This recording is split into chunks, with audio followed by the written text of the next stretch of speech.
Welcome to the show. It is Sunday, May 3rd, 2020.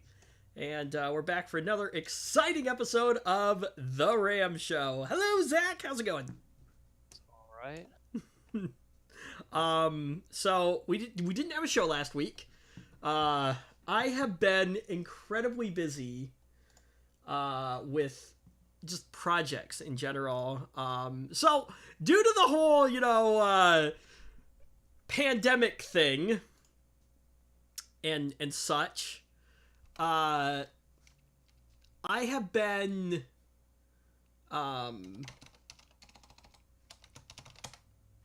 oops. Oh, that's a website. That's interesting. Anyway, I have been, doing a lot more work down at my church with like tech related stuff. So the latest has been running coaxial cables all over the place so that we can so the goal is when we finally do go back, we're probably still going to be kind of spread out, just to be on the safe side. And so what we've done in the past is we had a brand new edition put on a couple years ago. And in the social hall that we have now, this new social hall, there's a projector in there. So if we have an overflow of people for like large masses, we can put them in this space. The problem is that the way we're getting a video signal over there right now is through live stream. And what's the problem with live stream, Zach? They're delayed. They are delayed. And so with this space being directly off the church, if they open the doors to the church, there's a horrible delay. So anyone sitting in the first front rows will hear everything happen like a few seconds later. Everything they've just heard, they'll hear again. Which obviously isn't super ideal. So what we've decided to do is run coaxial cable from basically one side of the church kind of all the way to the other side of the church. So, and we're talking a good 400 foot, maybe not 400 feet, 200, 300 foot run or something like that of cable. Doesn't sound like a great time, but all right. So let me share with you what we've been going through. So we had to decide how we were going to get this cable over there, right? So how we were gonna so here's the setup, right? So the social hall is okay, let's look at the church from like back to front view, right? So the social hall is built on the left-hand side of our church, and where we're streaming is so if you're looking at the church left-hand side, the room that we're streaming from where the computer is all the way on the right side of the church, and then the church is in the middle. So what we had to do is, and what we're still doing, so we're coming out of this room, and then we're going through the wall. We're going to come across a wall through some conduit, come into our audio closet, which is, and the space between these is maybe like 10 feet. So that's not that bad. So I'm going to come into our audio closet. Then we're going to drop down. We ran a line today. So this is going to be in two separate runs, basically. And we're going to couple them together in a boiler room. So anyway, so we started in this little room that we're streaming from. That runs through the ceiling into this other little room that's back behind it. We're going to come across the wall through conduit. That goes into our audio closet. Again, this is only about 10 feet here, right? And then it goes down into the basement, into a crawl space. And this is the same crawl space that I've been in multiple times before to run other cables. This is the one that hangs from the ceiling that I've talked about before. You remember that, right? All just sounds awful, really. So anyway, I get down into there, right? So we get the cable down into there. Then we run it through another conduit that brings it into the boiler room. So this run is about, probably less than 100 feet. This one's not that bad. Then we got to come out of that boiler room through conduit that goes across the basement ceiling. This is now heading left towards the social hall. Then what we did was we, it actually runs up about 2 stories through a gap in the wall.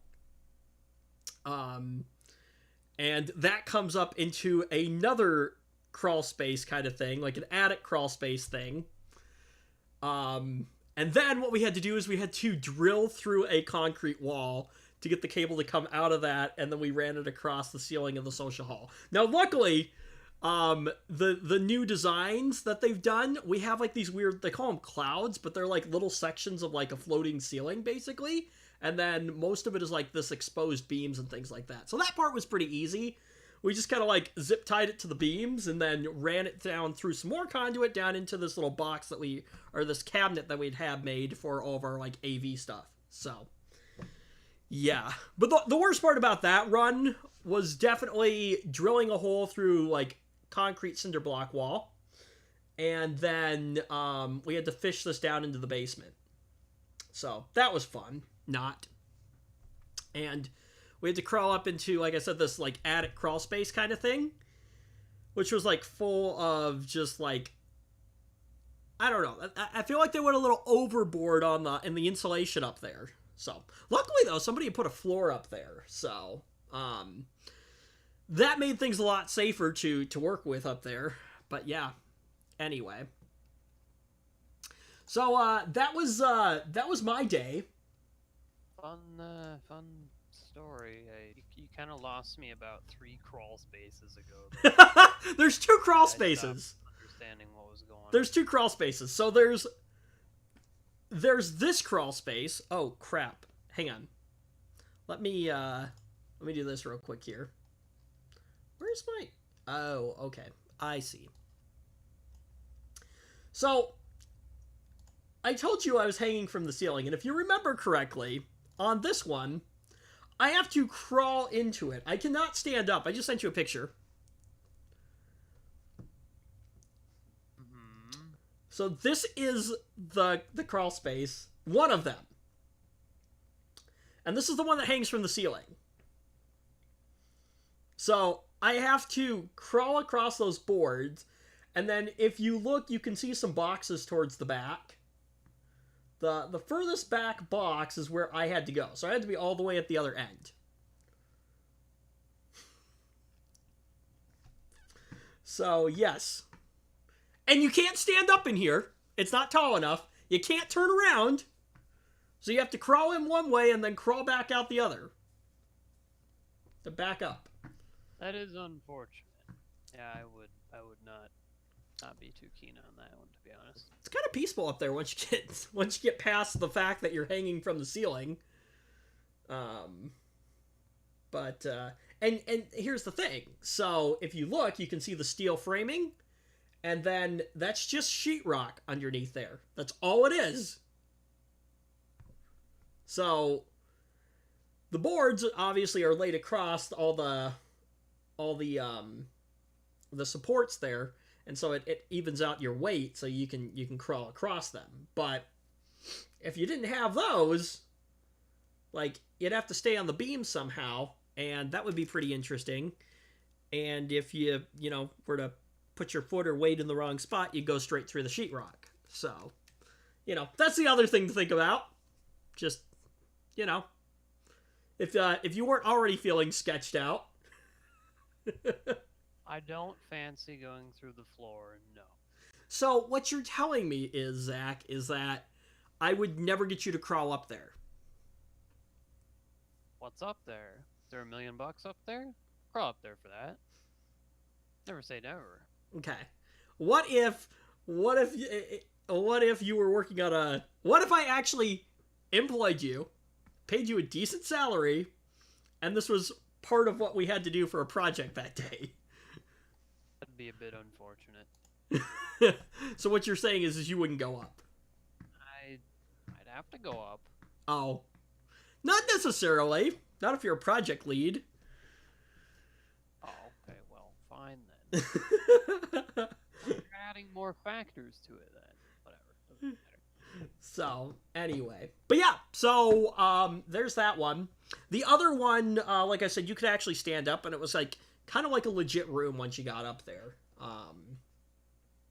So anyway, I mean, it's obviously still like an attic crawl space. I don't have a picture of that one, but I wanted to take a picture of this one to show on the show this week and be like, yeah, so here it is. So, but anyway, how do you do with heights, Zach? Not a fan. Really? No, not really. I see. Like, I'm not gonna, like, puke or anything like that. Some people are just horrifically afraid. Well, you must But be I'm not pleased by the prospect. really. You must be somewhat okay with it because, like, if you think about it, ski lifts are decently high off the ground. They do nothing to me at all. Maybe I'm just used to it. Well, that could be. That's probably what it is. You have to remember the first time I went up into that crawl space, I was like, hell no, there's no way you're getting me to crawl up there. Now okay, let's put it this way. I don't love having to crawl up in there. It's more of a pain to get out than it is to get in. But, and actually I have to go back up in there again because we have to run another wire. But, now that I've done it a couple times, it's not so bad. So you there might be some truth to that where, you're just used to the ski lifts. But you have to admit, they are a decent ways up from the ground. Of course they are. So, anyway.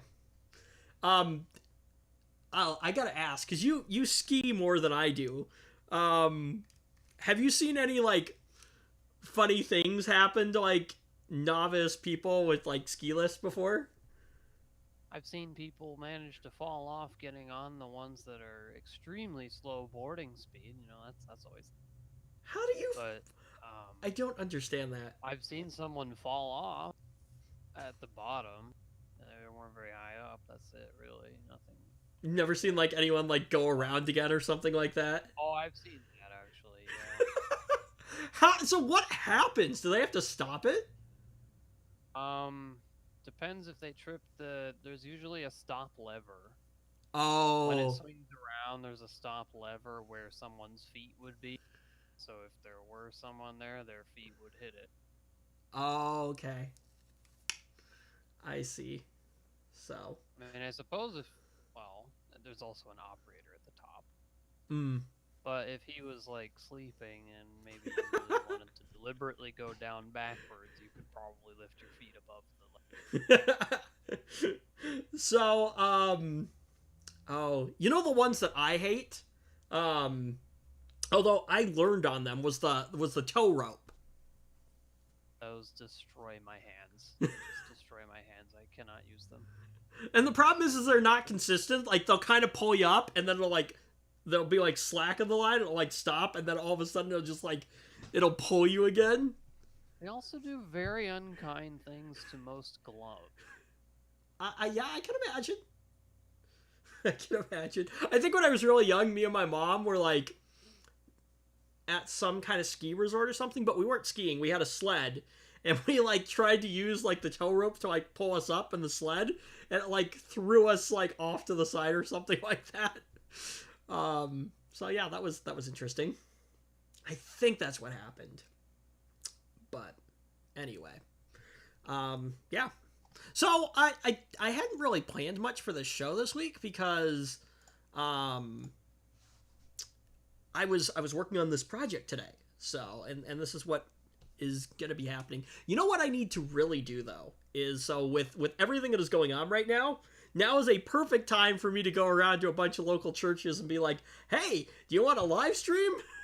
Oh, want to make some money, huh? Yeah, a lot of work. How's the hair situation going, Zach?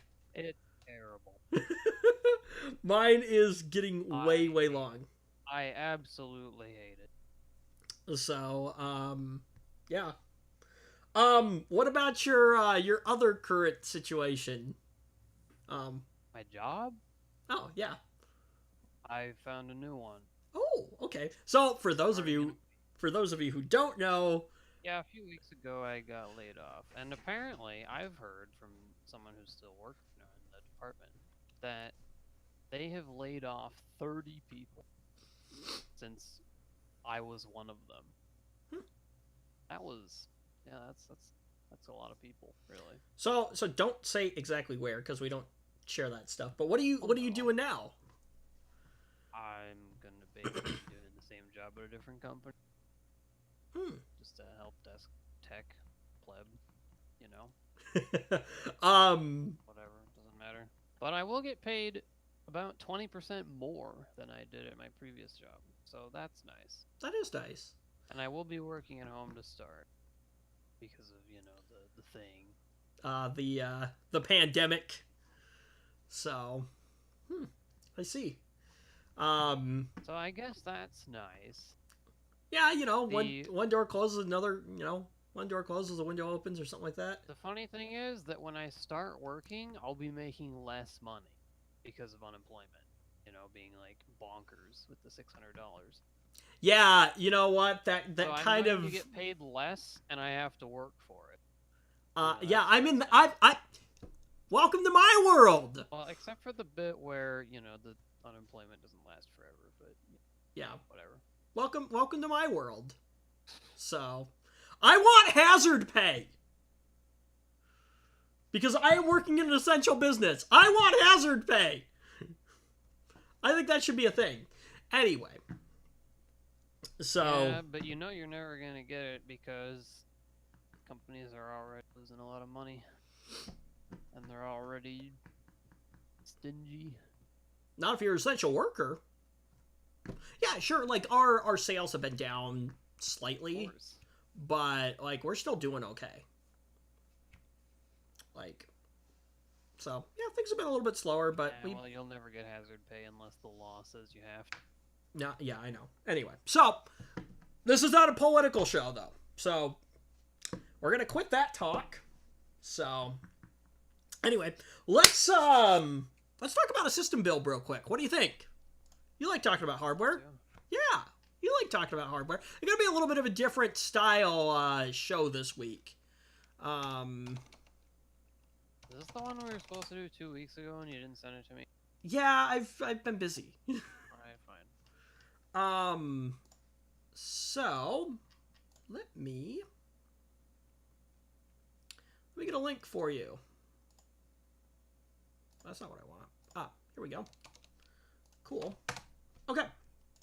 So we're going Ryzen obviously because just price to performance is, you know, way better there. So I'm not looking for anything super over the top quad core processor, so I'm thinking Ryzen 3 3200G. Like we're not doing a ton of processing on the system. Anyway, let's I feel like we could maybe find a better motherboard now here's the thing. that, So you know, may not require a BIOS update, because if you have to BIOS update this, well, you might have to have a working CPU to put in it. and this is what I saw. So and I was working on that. Some motherboards don't require it. I don't know about this one. Usually that's like a high-end sort of feature, so I would be willing to bet that in order to BIOS update this one, you'll need a CPU that... Well, let's see what we can find then. It's still a working parts list here. I'm thinking micro ATX on the motherboard just because they're a little bit cheaper. I want to keep this to around 300 to 400 bucks. That's kind of Are the they that much cheaper? I would be surprised if it's more than 10 bucks more. some of the ones that I were seeing were about 100 bucks for like the cheaper models. A cheaper model motherboard? No way. What? Well, we'll see what we can find. So, Alright, here's an idea. So, Ryzen CPUs come with a cooler in the box, and it's not bad. they've been said to be pretty decent. We're not doing anything super extreme on this system. It's probably totally fine to just use it. And here's the thing.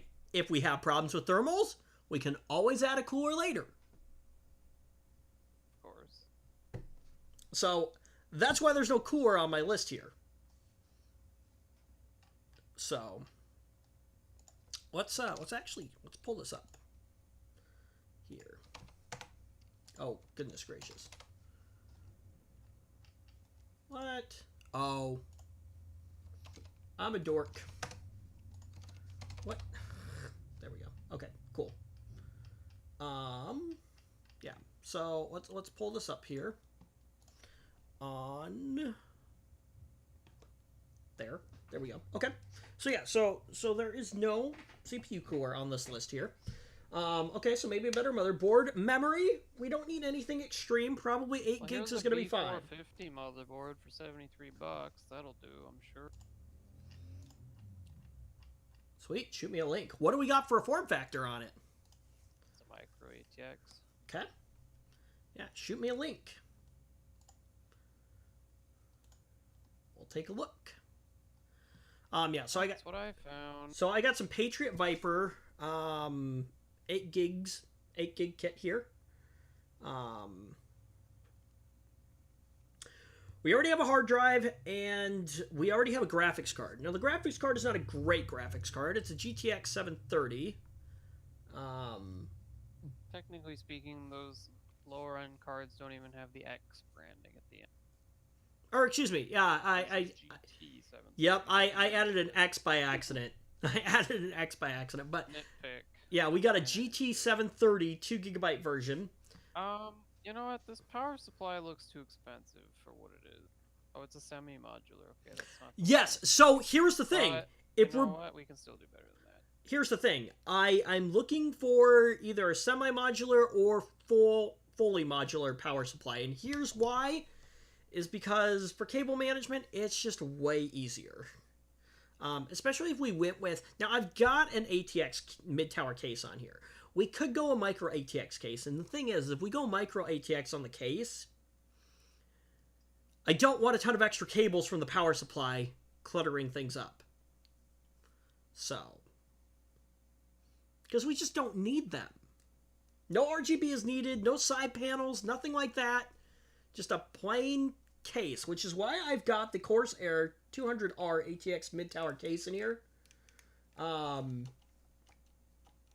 Which, you know, it's got room for hard drive bays, which is good because we're going to need those. And it looks like a pretty simple case. So. Oh, I can't find my favorite power supply anymore. Oh well. The EVGA 750B2 was always my favorite power supply to recommend because it was, for some reason, it was just cheaper than just about everything else. Sometimes it just wasn't. But sometimes you get this power supply for like $10-20 less than any other comparable power supply. And it was just a semi-modular generic bronze 750 watts, whatever. So Of course, 750 watts is way more than this thing needs, but it's cheaper, so who cares? But I can't find it. Discontinued. Sucks. We'll have to find something else. So let's... $80 for a power supply, that's too much for this thing. Way too much.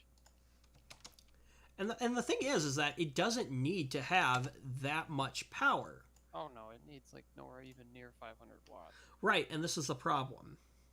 Well, it's not a problem. You'll just have more power. So we are going to... So now I've got that... What was it? The Gigabyte B450M? The one that I sent? Yeah. That's the motherboard. I don't know. That's just a B450 motherboard I found. It's at least a B450 motherboard. You won't need to BIOS update that before you plug in a CPU. Some AMD B450 chipset motherboards may need a BIOS update, Zach. Does it say that? Prior to It using doesn't say that. Picasso CPUs. Oh, it does say that. The heck? You know, the same thing happened when I bought... Isn't the 3200G like a newer part? I don't It know. is a newer part, actually. I need to see when this thing. So maybe we pick a different processor. You know, we still could go second gen. The reason I picked the third gen was because for some odd reason it was cheaper. When did this thing launch? Well, this thing launched a while ago.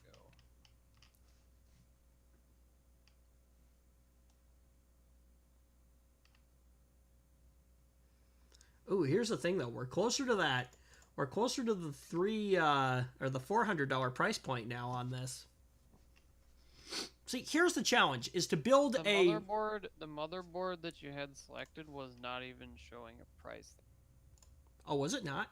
No, that's why. Oh, that explains it. Maybe it was at one point. What do we got on here? So we got some USB 3, Ethernet. That's good. Don't need any RGB or anything like that on these things because, you know, and again, so the, you know what though? I like it for accent lighting. I think we both agreed on that in the past. Yeah, it's fine. Whatever. That for accent lighting. So remember I was talking to... Not over the top, please. Remember I was talking to somebody a while back and you helped pick out some parts that was building a system? Do you remember this? Maybe. Um, Yeah, sure. So anyway, I spoke with this particular individual a couple weeks ago, and they had finally built their system. And what rookie mistake do you think they made? I don't know. They missed a power connector somewhere. They didn't turn the switch on before pushing the button. No, the system turned on. It posted fine. I don't know. What error do rookies usually make? What couple errors do rookies usually make? What do they forget? I don't know. What is it? Tell me. I don't want to play guessing games. I'm Well, trying to read something too.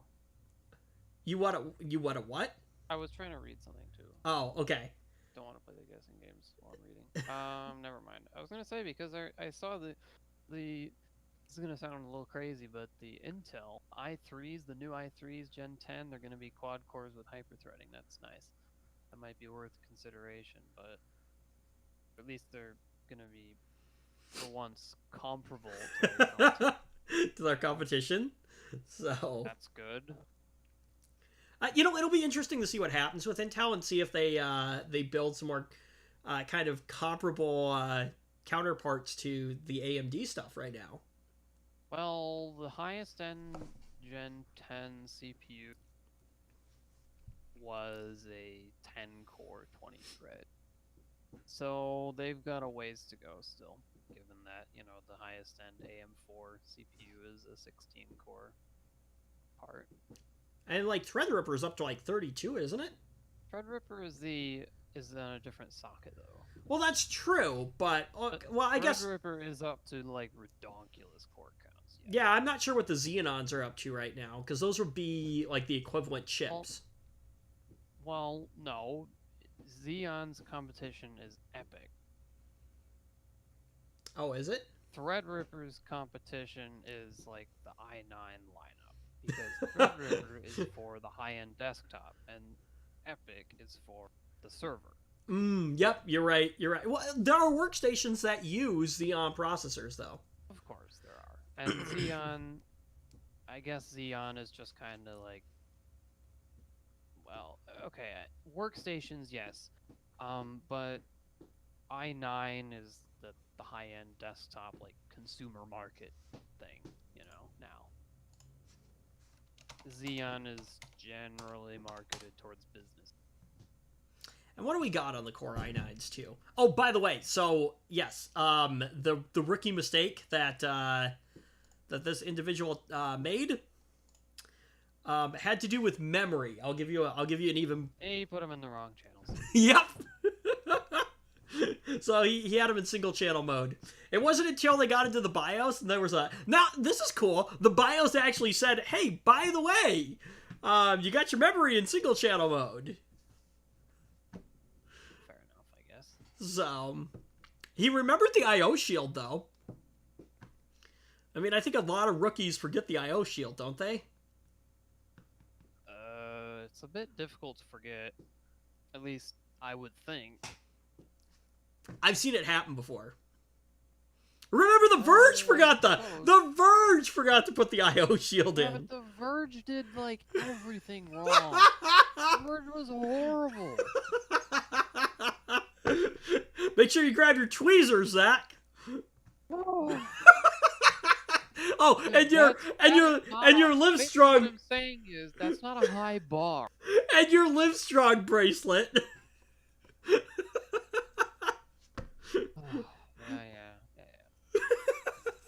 yeah. That was, oh man, that was bad. That was really bad. Yeah, and then they like started copyright striking people that were laughing at them and making, critiques about stupid video and whatever. Which technically critiquing falls under like fair use. There's So nothing they can do about that. yeah. Anyway, but let's see. The Core i9 10th gen. Oh yeah, that's right. Now we start getting into the stupid model numbers. The 10900T.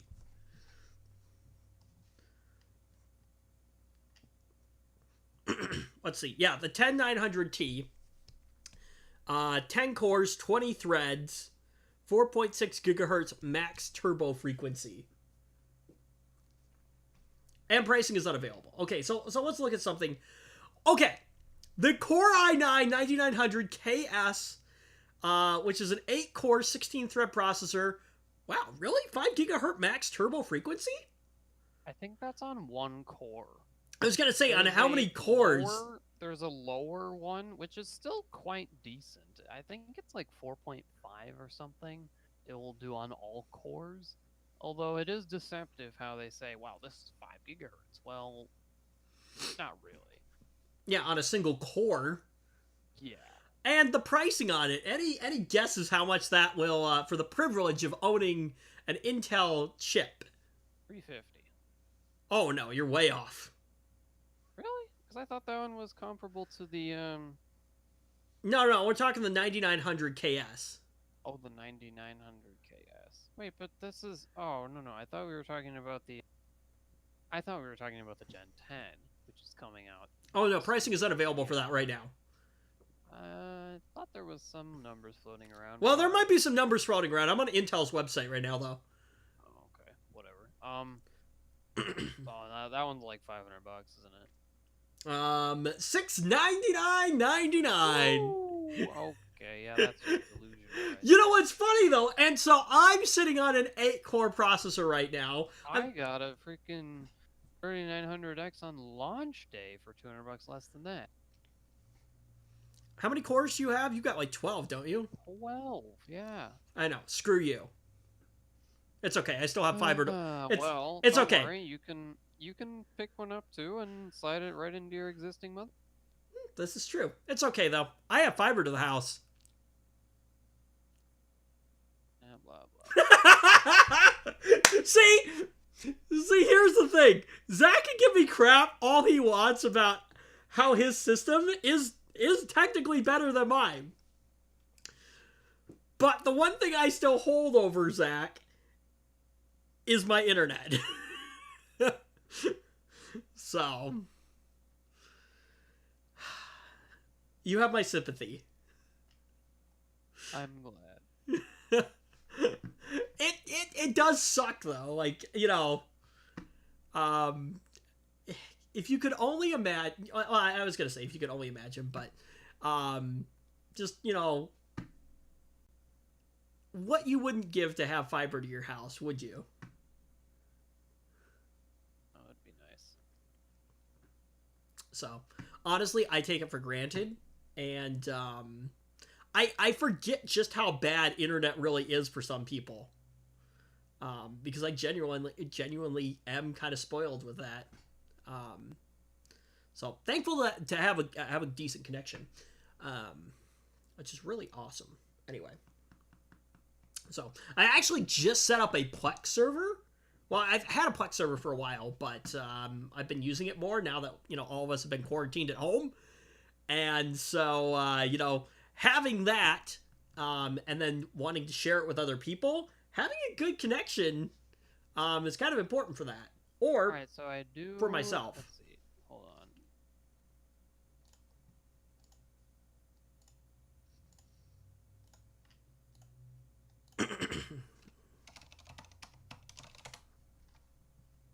Oh, has this one not been released yet either? Gosh, shows how much I'm keeping. Yeah, they're about to put out two new Ryzen 3s with hyper-threading, which is, obviously a lot better than having 4 cores and 4 threads, but I guess they're not out yet. Suck.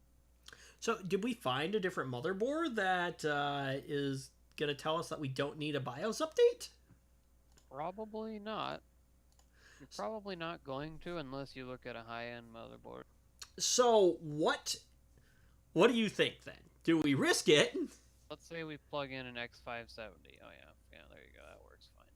Great. The best I could say is probably worth just checking around online and just seeing like, hey, is this going to work right away? Because the site probably doesn't know for sure, and it's erring on the side of caution. Well, and that's what it did with my when we were building my system too. It's probably fine. Probably going to work. But it might be worth trying to find out. It's probably fine. Yes, it's probably fine. So, what else were we going to look at? We were going to look at a better power supply for this, or a different... That's a cheaper one. That's $90. That's too much for my liking, at least. It is 80 plus bronze, though. So... Oh. Well, okay, but see, so you hear horror stories about, like... I'm saying so as in, for that much money, I expect that. But see, here's the thing. So you hear horror stories about... Power supplies that fry computers, yes. Did I ever tell you the story? When I was in middle school, our school had these old Dell computers. They were like Windows 2000 era. Actually, I think they ran Windows 2000. So they're like 90s era Dells. Right? There were these big bulky things. They had floppy disk drives in them, I think, still. And so anyway, we had one in one of the classrooms, and one of my classmates turned it on, and all of a sudden, we just hear this giant bang! Oh, yes, alright, that sounds like a good time. So, now looking back, that was probably the power supply exploding. Yeah, it probably was. Gosh, have power supplies just, like, gone up in price? Well, okay, so supply chains have, Like, is this a Corona thing?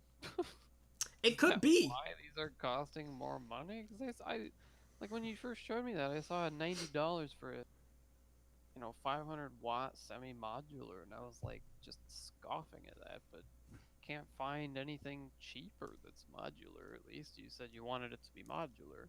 And I would prefer a modular power supply. Super nice, because just what do you do with the rest of the crap cables?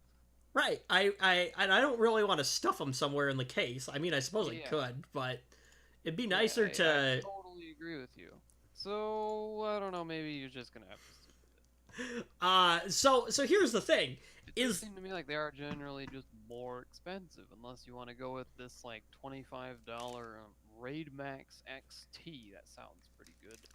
You know what? Let's do this real quick here. So let's both share. I'll let you still look around if you're looking, but let's both share some of our knowledge, some of our tips when it comes to building a computer, things to avoid, mistakes or errors that we made that we can we can pass on and caution Um, others when they're looking to build their systems. Probably the biggest one is um, let's start with memory, and that is that make sure you install it the correct way. In most and push it in all the way. till it clicks. Yes, until it clicks. Wait, are you speaking from experience, Zach? Uh, Wait, what? Oh, this is gonna be good. Tell me about this one. It's not that good. It's just that I didn't put it in all the way, and I was wondering why it wasn't working, and I discovered that that was the Did you get a postcode? yes. Was this when you were okay? So one error that I It upside down. And I thought it was Yep. something else. So Zach is not the only person to do that. I was reading the BIOS postcodes upside down too, and I was looking through the manual like, what the heck? Did you do the same thing, or were you looking online? Because I looked I was online looking too. online, and I was like, this makes no sense. What is this postcode? And then you realize you're reading it upside down, because some of the postcodes look like actual letters and numbers if you look at them upside down. I think what actually happened is I ended up reseating the RAM, and it just worked. You also thought that like there was like a bad like RAM slot on that board too, though, didn't you? Well, I think so, and I didn't fuss with it anymore because I didn't want to after the time I spent. But it was not working dual channel. It was working single channel. Hey, here's a good. Oh man, here's a good question. Decided that I was not willing to ask any more questions, and I was just like, all right, we're done. Like, it's What? working, it's gonna work like this. Yeah, whatever became of your old hardware, by the way? Still have it sitting around, really. See, here's the other thing to consider then. So, 4790K. What, reselling it? Well, let's see here. What would I get with this? I would get a 4790K. I'd get a motherboard. I get a power supply. 97 motherboard. The power supply has been reused. Okay, so I still need a power supply then at this You point. need a power supply. You need a video card. Well, we've got that. And you took the graphics card, didn't you? Yes. Oh yeah, I'm sorry. I'm sorry. What am I thinking of? Because it's DDR3, so it's got memory with it. And you reused the case, didn't you, or did you buy a new case? Oh, you did get a new case. So essentially, I have everything here. I have a case. I got a motherboard. I got a CPU. I got memory. I've got a graphics card already. We just need to find a power supply for this thing. Well, except that I might use it for something, so What would you be using this for? This is a good question. I'm curious, actually. well, I say might because I don't really know enough information yet. So What do you want to do? when I get to it, I'll tell you more.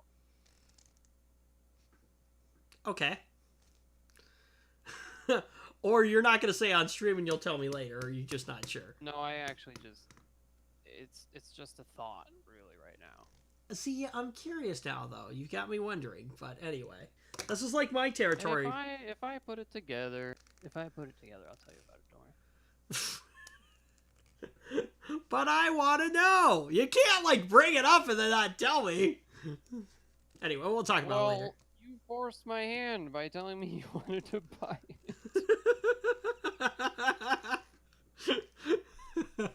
So, sorry. Wait, what am I looking at for core count, though, on this? Is it... It's a 4-core 8-thread. So, okay, it is a quad core. Where did the... Well, I wonder whatever. what they even go for right now.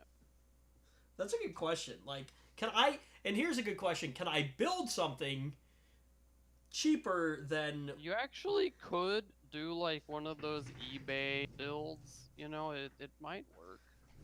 I mean, you can pick up a 4-core 8-thread like Xeon or whatever for dirt cheap, really. The bigger struggle with those is the motherboard, but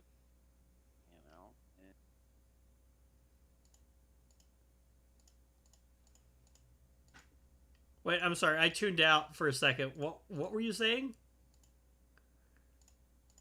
You could get one of those like eBay Xeons that are like 4-core 8-thread Oh goodness, that sounds like Ivy Bridge era. That sounds like a GPU. horrible idea. Well, Surprisingly not that bad. I don't need it. At least I don't. I can't find the problem. Here's the thing. I don't need a Xeon processor though. Well, it's a 4-core 8-thread one though. That's what they're usually. 4-core 8-thread Xeon processor? The heck is that? It's not a Xeon. It is. It's like a workstation or an older server CPU. That's like a total rip-off Xeon. What? 4-core. Like here's one for $40. 4-core. 3.4 gigahertz quad-core CPU. 4-core 8-thread, right? Yep. For a Xeon though. Yeah, that's like the rip-off Xeon. Like, Xeons are supposed to be the... Not all Xeons are like gigantic, 20-plus core behemoths. I thought Xeons were supposed to be. I thought they were designed for, like, the professional market. We were talking about it earlier.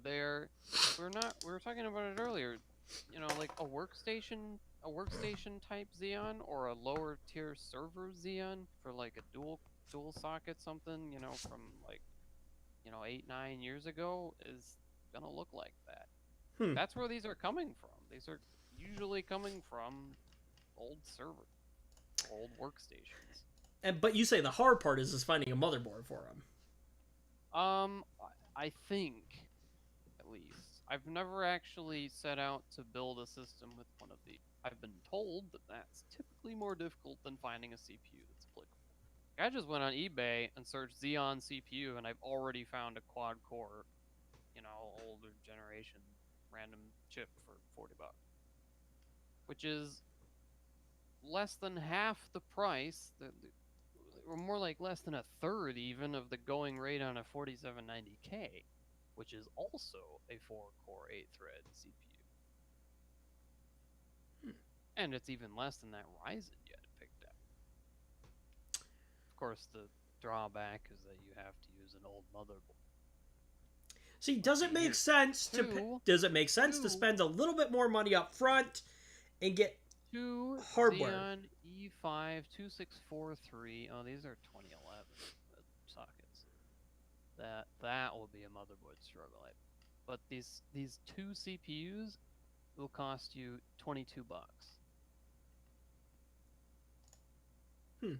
This is interesting. Let's talk about this real quick.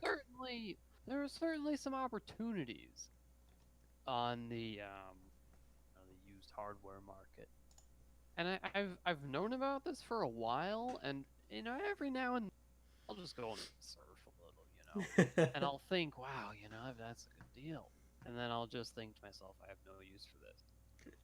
I have no use for it either, but that doesn't it is stop me. interesting to see, like, here, another one. This one's a 6-core, $26. Whatever,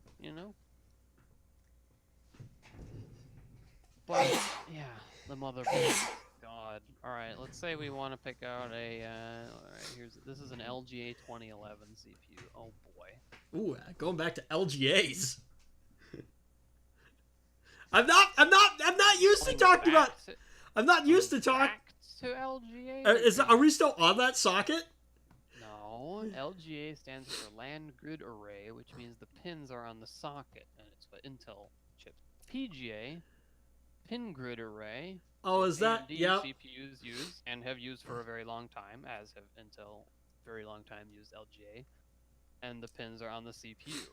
When I say going back to LGA, I've converted for the most part over to. Okay, fair enough. I've converted over to to Ryzen, so. ATX LGA. Wait, did you say PGA? PGA, Pin Grid Array. The Pro Golf Association? I think that's what it is. Oh yeah, that's a golf thing too.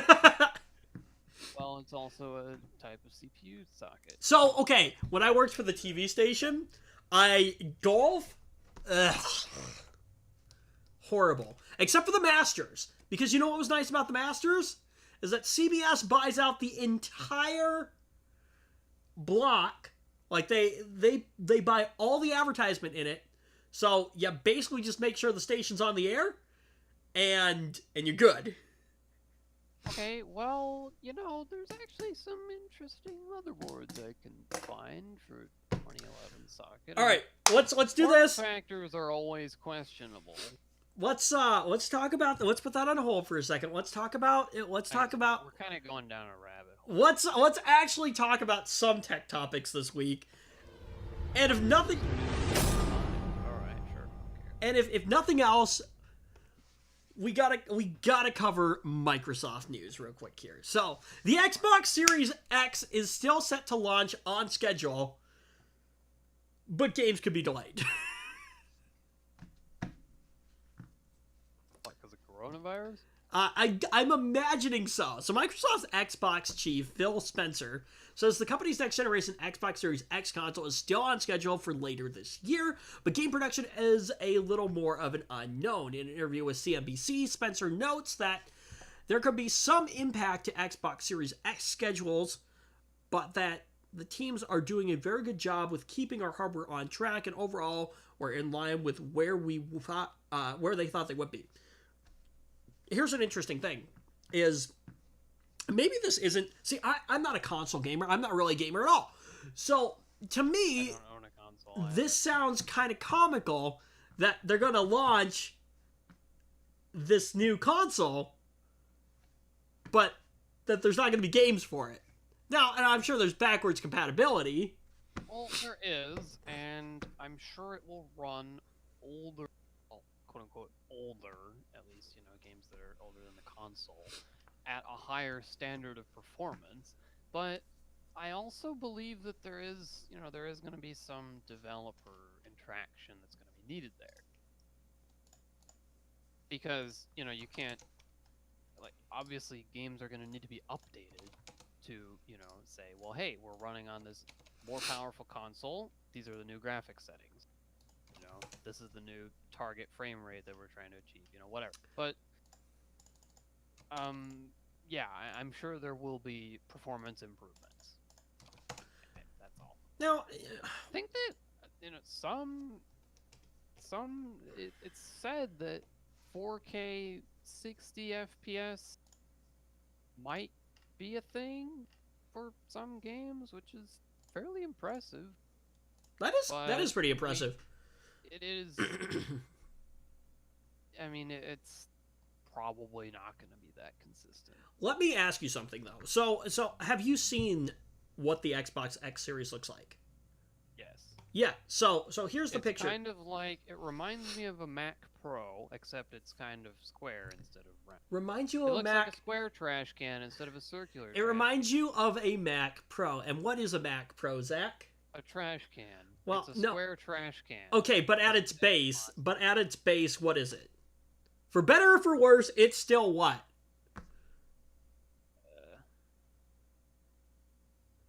What? For better or for worse, Cylindrical? no, a Mac Pro is still a what? I'm really confused. What are you getting at here? A computer? There you go! It's a computer! Okay. And the Xbox X Series reminds you of a computer, right? Well, it's basically a PC with a... Why don't we just call it a PC then? Because it has its own OS and, like... But ecosystem why? products around it and games, and because they make money. That's... But a Surface Pro is still they call it a Surface Pro, but it still runs Windows. Yeah. Yeah, I mean, it would be interesting. But why keep pretending? Why keep pretending? Why can't we just call this thing what it is? It's a computer. I don't know. It would be interesting if Microsoft just decided, well, the Xbox is now a gaming PC. That's what we're calling it. And they marketed it. It essentially is. That would be interesting. Well, it is. Of course it is. So why But- keep calling it an Xbox? Let's call it what it is. It's a PC. I don't know. Because marketing. Well, that's Oh, true. That is true. But anyway, that's the point I was getting at. And then there's the whole bit about, how, certain games and such can be locked to a platform, like PlayStation or Xbox, even though they're both basically PCs, whatever. That's another flavor of, but it is the way it is because of legal crap and exclusivity agreements and money. I think the thing that appeals about these particular devices is that That you plug it in and it works. Right. Plug it in, you play games. right, and that's what you want it to do. It does exactly what you want it to do, and I think that is the beauty of it, and that's what people love. They love the simplicity about it. I suppose they've kind of morphed into more of like multimedia devices, like just Right, but gaming consoles. when you think about it, Whatever. when you Oh, think yeah, about it, console. okay? Yes, you're probably going to spend more money up front, on all the hardware and software and things like that You know for what? a PC. For the level of performance that they're touting, at least at launch, the price isn't too bad. As time passes, that number will get worse. Because, the performance will remain the same, whereas DIY components get better. But, So Microsoft still hasn't provided an exact release date for the Xbox Series X beyond holiday 2020. Several official Xbox sites listed a launch date of Thanksgiving 2020 back in March, but Microsoft said that it was inaccurate and the company was still committed to launching in holiday 2020. It'll be interesting to see if they actually can pull that off. And what is the price of this thing supposed to be? that's a very, very good question. I don't know.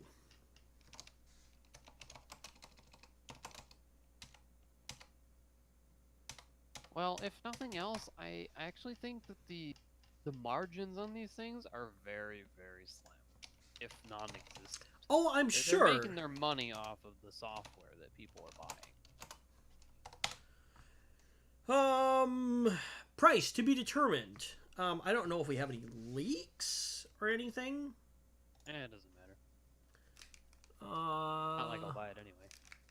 No, but I am curious to know what they're kind of thinking for price. And also the performance numbers I was talking about earlier is just like off of memory, so it might be wrong, so well, let's see. The tech powering this next-gen console gives us a good idea of what the Xbox Series X price may be. More specifically, we know that the Xbox Series X specs featuring featuring 8 Zen 2 CPU cores. Okay. 12 teraflops of graphical power, a 1 terabyte NVMe SSD. Okay, that's kind of cool. And 16 gigs of memory.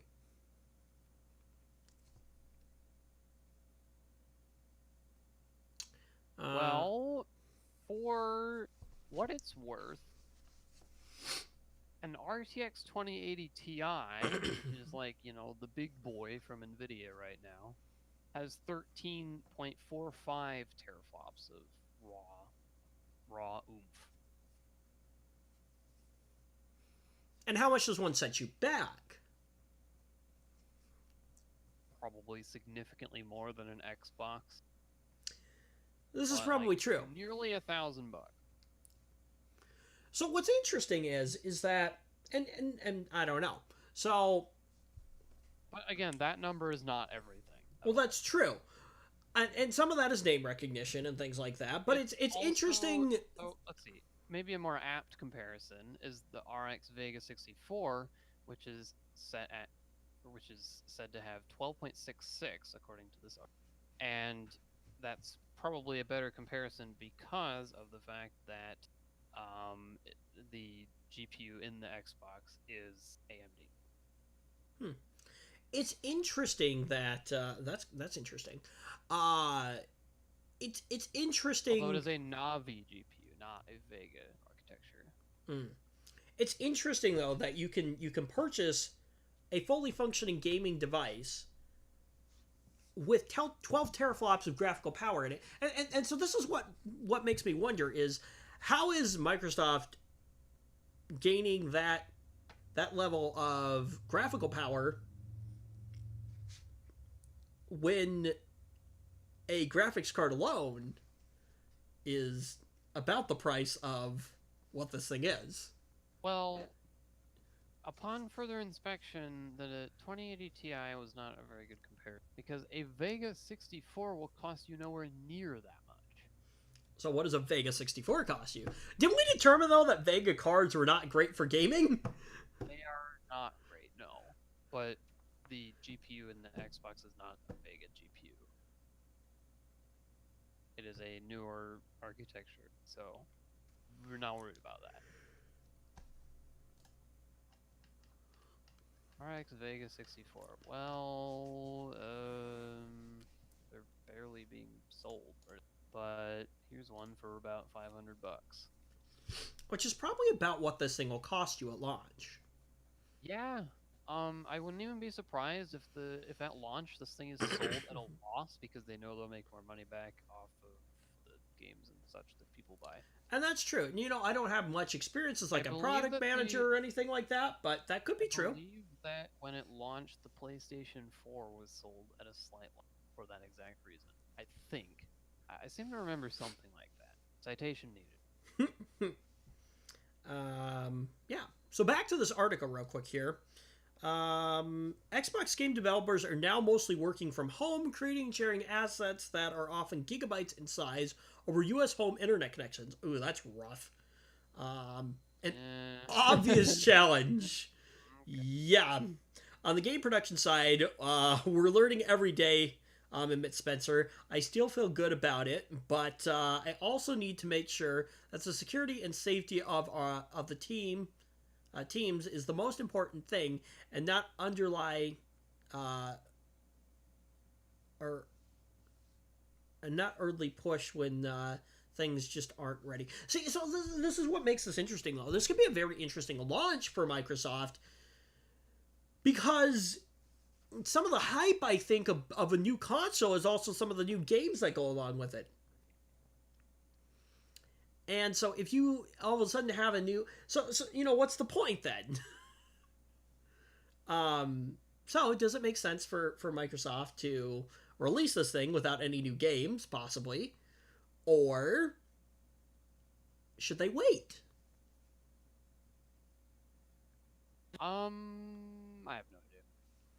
It's an interesting question, though. But there is, I mean, the performance improvement alone is arguable. Yeah, but didn't you say games are also going to have to kind of support that stuff? And, well, yes, they are. Although I really doubt that it's an incredibly large amount of effort on the part of the developers to, you know, enable increased performance. I'm not really sure how that works, you know. No, I'm not a software developer. You know, I'm not a game developer. You know, somewhere within the game files, is there just like a config file, you know, and they just tweak the numbers in there, you know? I feel like it's got to be more complex than that. But anyway, you know, they are going to... Let's see. Microsoft is claiming support for up to 120 FPS, which is going to be at 1080p. And that's pretty good, really. You know, there's nothing wrong with that. Obviously, most people's TVs are not that fast, so that sucks. But if for some reason you have your Xbox hooked up to a high refresh rate monitor, maybe you'll get to try that out. You know, blah blah blah, 4K. God, I hate 4K. It's just like a buzzword. Well, so do you remember when? I was gonna say, yeah. I think 4K is becoming more of a mainstream thing like, these days. 4K, 4K within the gaming space is just, it's not there. It's close, and even even on a 2080 Ti, your performance is not going to be consistent. It's not going to be 60 FPS at everything. It's not going to be, you know, great frame times. It's just not going to look as good unless you just really, really, really want that resolution and you don't care about the frame rate for some reason. If you're weird, I don't know. 1440p, yeah, that's the place to be. Or even 1080p at a higher refresh rate. That's a great place to be. No surprise here. Google Meet, Microsoft Teams, and WebEx are collecting more customer data than they appear to be. Well, no crap. Yeah, whatever. This is interesting. So, Zoom has exploded in popularity. I'm sure it has. In your new, They said they use it a ton. in your new space, they use it a ton. I don't like it. So this is whatever. this is an interesting question, or an interesting. I think there's an interesting viewpoint here from what is essentially what. Okay, I guess not essentially considered, but what I would consider us to be as a tech company. Bit of a stretch. Okay, yes, technically yes. Go on. Working to become a tech company, but still, with the viewpoint of being a tech company, I guess, and that is that, I think our viewpoints on Zoom and things like that. Because here's my thing. So yes, Zoom has exploded in popularity, but with all the security aspects that, or security flaws that have opened up about it, my standpoint from what would essentially be the director of the company, moving it forward, would be, no, I'm not that enthused about Zoom. I think there are some better alternatives. I don't understand why people need just all these crazy conferencing apps. Why, why can't we just do something really basic that just has voice and that's it? Because who needs anything else, right? I think video conferencing has been a thing for a long time, but... Yes, it has, but why are people so fixated on it? I don't need it. I don't really like it. Because, Zach, unlike some people, other people enjoy seeing other people. That's... not... Look, you're talking trash, alright? But the truth is, The truth is, you're not a people person. The content is what you're saying. It's not, the fact that I'm staring at the screen, looking at somebody else who's also staring at a screen while I'm talking doesn't change anything. The thing is, makes though, it a little more awkward, and it means I can't sit back like an idiot in my chair without looking like an idiot. I think the thing is though, that people like that visual aspect of things. Most people do. Guess. Most people do. You could care less, but that's because you're not a super big people person. See, from my standpoint, we talked about this earlier though, and that is that if you think about it, we've been doing this show for what, 3 years now? I talk with you almost every week, yet I haven't actually seen you in that amount of time. Don't worry, I look the same as I did before. But that's the thing. It would be nice to see you. But also, I like the I guess the level of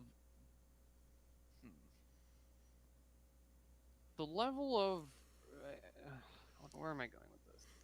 Like when you do just a voice over IP application, whatever. So we're using Discord. All right, you're on Discord voice, whatever. That's perfect for me, I know, but you don't care about that aspect of being able to visually see somebody. Because it drains my social battery a lot faster. But see, that's on a voice call with video as well. But see, that's the thing, is that there are different people, and there are plenty of people who are like you, who say no. But a lot of people enjoy the aspect of being able to see other people. Right. You are not one of them, and that is okay.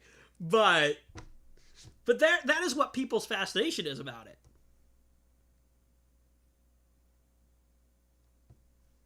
I think it's just a basic human thing. Anyway, but you're right. You're not as big of a social person as others are. So, it's the exact reason that I only talk to you about once a week, yet I may talk with Joe, a couple times a week or something like that. So, Anyway, but yeah. Anyway, let's see. So alternatives to Zoom, if this is the route you're looking at. My question for you, real quick, is because obviously you're in the tech world, you're familiar with some of these options. What option would you pick? I don't know, to be honest. I don't know. Because I have my option that I would stick with.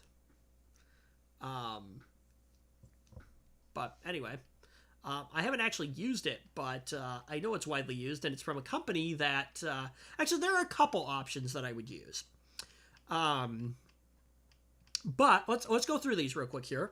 Skype, and everyone knows Skype.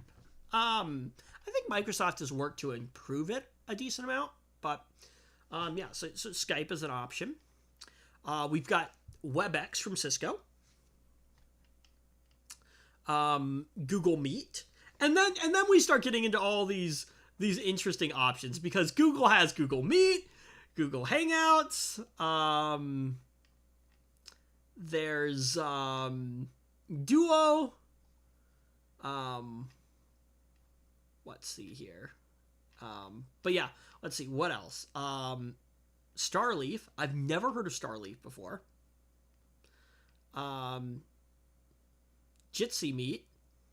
Okay, never heard of that. And Whereby.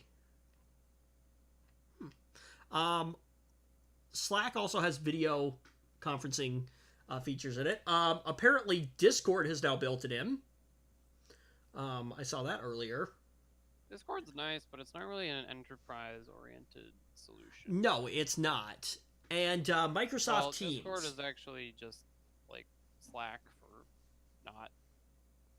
It's basically Slack, but it's meant for consumers. Right. Yeah. And Microsoft Teams. Oh no! I will never use Microsoft Teams solely because of how they pushed it onto Windows like they did. I think for me it depends. I think if although I've never used it before, so it depends on what the interface is like. Here's the thing. There is one on this list that I would use. Any guesses, Zach, as to which one I would pick? I don't know. Which one is it? I don't know. I want you to pick. Take a wild guess. I don't know. Oh, you're no fun sometimes. No. From purely off of name recognition, that's a clue there. That kind of narrows it down to a couple options. Probably WebEx or Google. WebEx. WebEx is probably what my preferred option would be. Cisco is a company known for, and it depends. So my options would be Cisco WebEx or Google Hangouts. And the thing is that it depends on what systems we're using.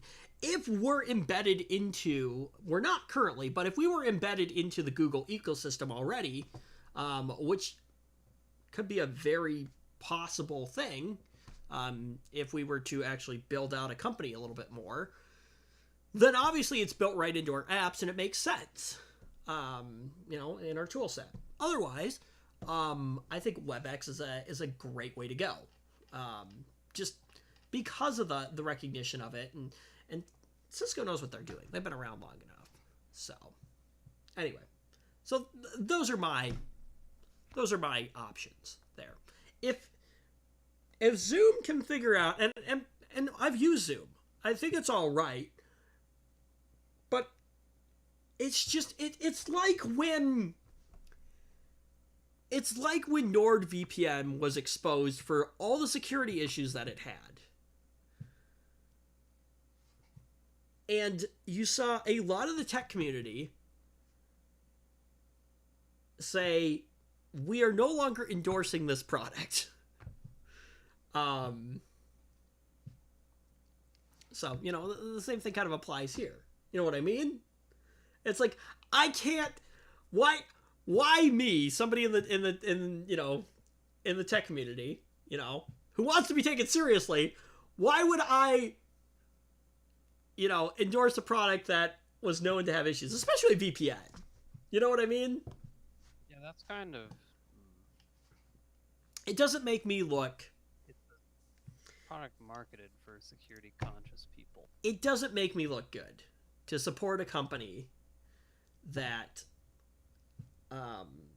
Because here's the thing: if I'm putting my business and my reputation behind something, I better darn well believe in it.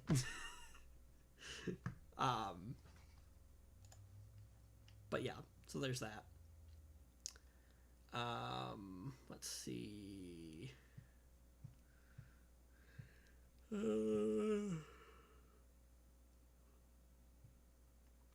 Let's see. Apple says a few U.S. retail stores could reopen in May.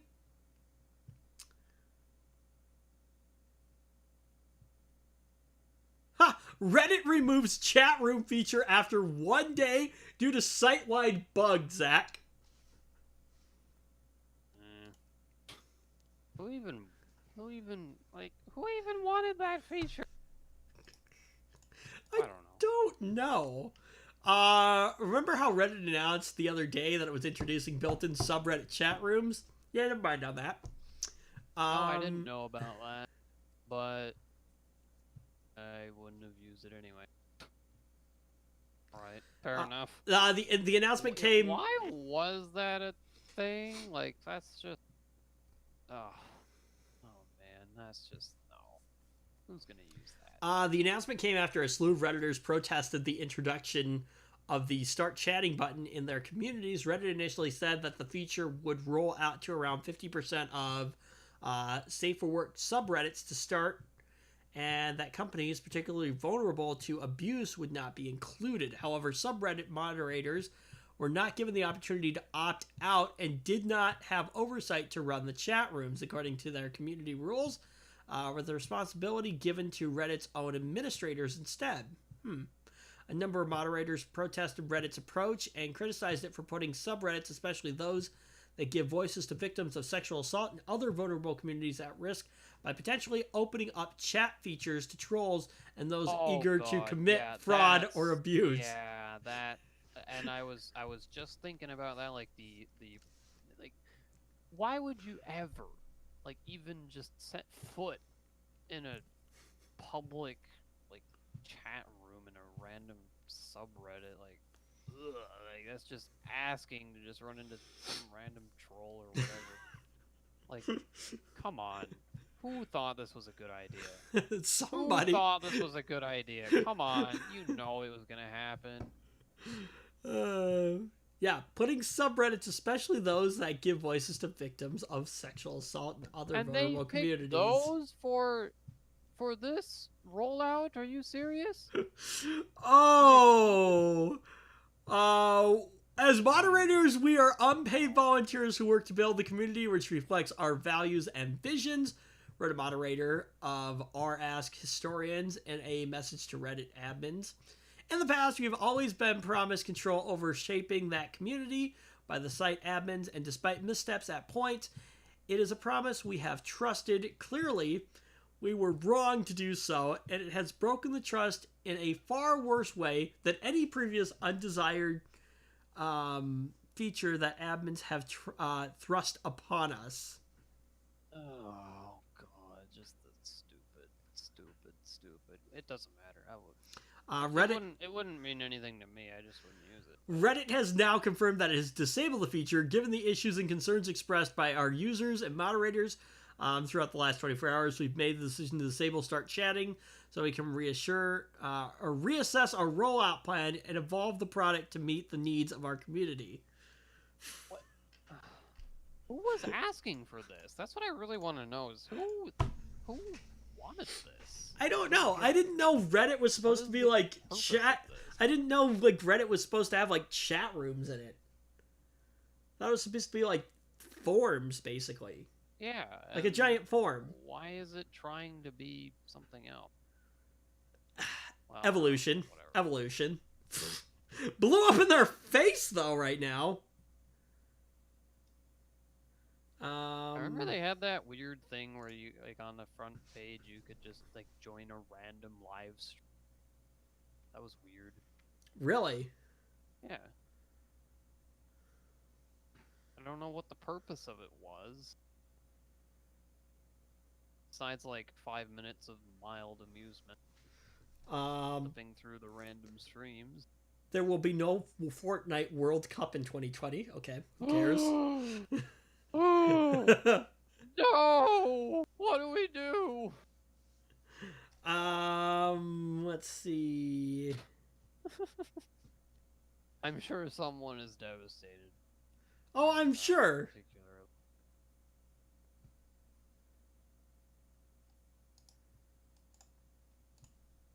Comcast struggles as theme parks, movies, and sports suddenly disappear. Anything that starts with Comcast struggles is probably good news. With theme parks and movie theaters closed and major sporting events canceled, there were a few parts of Comcast business that didn't feel the impact of the novel coronavirus pandemic in the first quarter of 2020, and company executives said on Thursday that they don't expect to see a whole lot of improvement for the second quarter. Well, let's be honest, is Comcast really struggling that much? Oh no, we made a few $100 million less. Did you say million? No. Because Comcast posted revenue of $26.6 billion for the first quarter. Made a few $1 billion less. That's get this, Zach. That is a 0.9% decline. We made a few $1 billion less. Oh, woe is me. I'm Comcast. Oh, what do I do? How will I afford another mansion? I'm the CEO of Comcast. I don't know.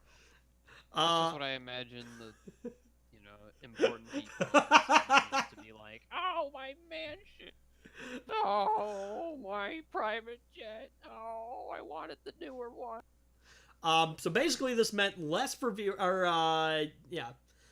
was less for viewers to watch, and that meant less programming for Comcast to run ads against. The Q1 results reflect audience ratings declines and reduced advertiser spending results from the postponement of sports events due to COVID-19, partially offset by higher pricing, Comcast said in a statement. What, the advertising? Oh, so I didn't realize this. So apparently Comcast owns like the NBC Universal segment. Okay, that makes sense. Obviously the theme park's closed. There's no revenue coming in from them. Let's see. Struggled the most during. Theme parks have to do with Comcast. Like, are they providing service? No. I think Comcast owns NBC Universal, and NBC Universal owns Universal Studios. See, that's why I was confused too, but then I started reading it and I was like, oh, that makes sense. Yeah, things have gone too far when a telecommunications company owns a theme park. Well, okay, but if you think about it, well, Disney is technically a telecommunications company. Somewhat. Okay, maybe not a telecommunications company, but and if you think about it, Comcast is more of an entertainment company, probably is how they would. Media company. A media company if they look at it, and then they have different segments. TechB Media is technically not a media company; it's like a technology company. It's not really anything. Here and we talk about this. No. There's Tech Beam, which is the channel, which really isn't anything. And then there is the actual business side of it, Tech Beam Media, which is kind of in this weird, like, still startup phase kind of thing, but is kind of sort of a thing. It does make some money, just not a ton. But so there are two segments of it. So Tech Beam, what we're doing now, like the YouTube channel of it, like, oh yeah, no. There's no money to be made here. The actual business portion of it, though, that is a totally separate portion of it. So, remember, the thing was that if somehow we were able to actually, like, you know, it's a crazy idea, but, you know, somehow managed to gain some sort of following to the point where we actually were making some money from our YouTube channel, you would have to have a company technically to kind of run a lot of that. Well, not necessarily run that stuff through, but that's how I would have set it up. And so therefore TechB Media was born. But then there was that idea of, you know, TechB Media can be way more than just, you know, being the parent company to what our YouTube channel would be. So yeah, anyway. So no, Zach. TechV Media itself is a technology company. It's just still in the very early startup process stage. And then there's the TechV YouTube channel, which is its own separate entity of TechV Media. So there you go. There's the explanation. I think that got lost somewhere in translation for you. Sorry, I just wasn't really paying attention. So you didn't pay any attention to what I just said there. Not really, no. I was trying to read something. Sorry. So again, the YouTube channel itself, yeah, no, that's a segment of TechB Media, but there's like a business side of it, and then there's the YouTube side of like the YouTube channel. So anyway, so no, yeah, TechB Media itself as a company, still in the very early stages, but is somewhat profitable. So. Well, because technically I don't get paid, so from it. Yeah, if I had to pay myself a salary, it would be screwed. But anyway, yeah, whatever. It's still in the startup process. Anyway, anything else good in here? Let's see. Intel says its new 10th gen desktop lineup offers the world's fastest gaming processor. Ooh.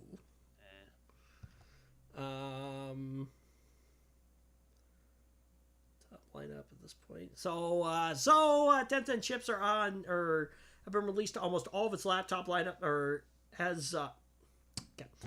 Intel has rolled out its 1010 chips to almost all of its laptop lineup at this point, and now it's time for desktops to get a turn.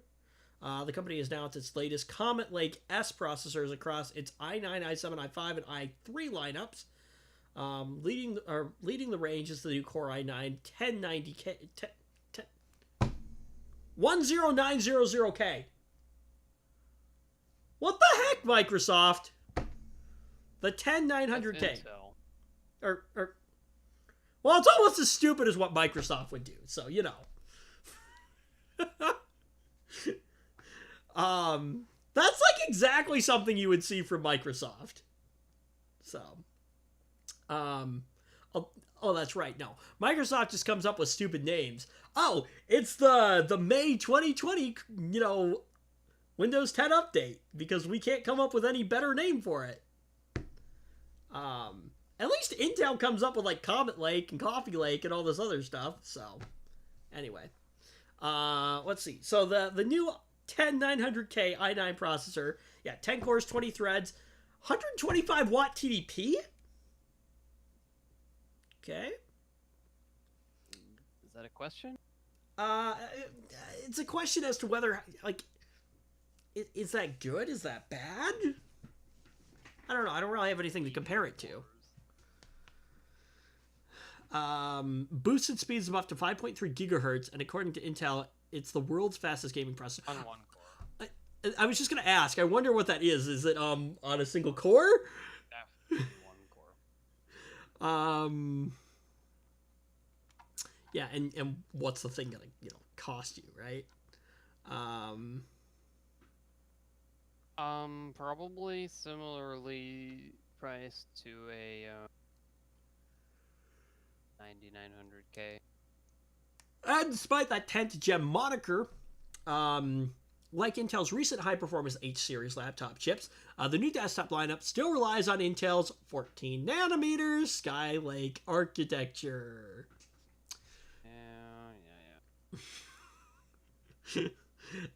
Which has been using since 2015, not the 10 nanometer process found in its Ice Lake chips.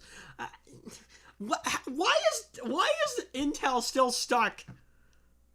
Like, is it? I don't know what goes into designing a chip. I won't pretend to. But like, there are some questions. Certainly. But like, AMD's figured it out. Why? Okay, what is the benefit? The ability to add more more pins, right? Which gives you better performance? What? Pins? No. What is the benefit of a smaller nanometer process? Less power draw, primarily. Oh, so more efficient, basically. Efficiency, yes. Well, and you can fit more into the same space. Right, yeah. So, better efficiency, more power. Okay. Better efficiency both space-wise and power-wise.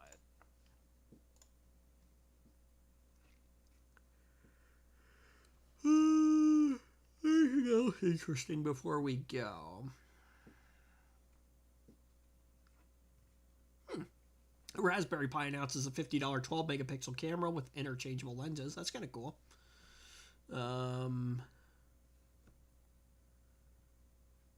Zoom admits it doesn't have 300 million users, corrects misleading claims. Okay. Let's see. Oh yeah, here's that article. Reddit is launching built-in subreddit chat rooms. Let's see real quick if it says anything about why this was supposed to be a feature.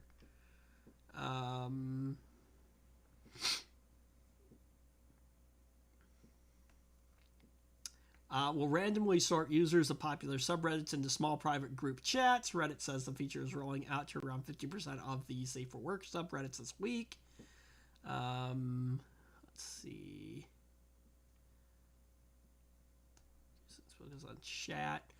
Facebook revealed earlier this year that its vision has shifted to prioritize its messaging services, including WhatsApp and Messenger, as a majority of new users show low interest in Facebook's traditional website and mobile apps.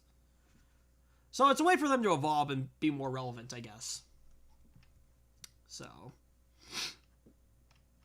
which honestly is probably more of a thing right now, since we're all supposed to be social distancing.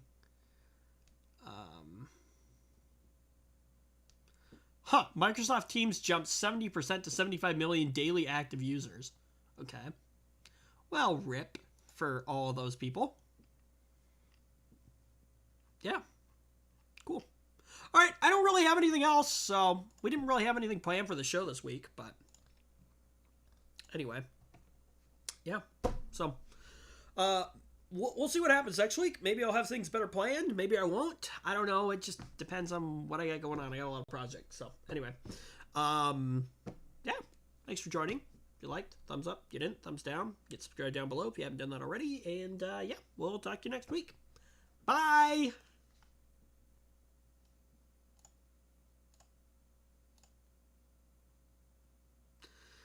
Cool. All right.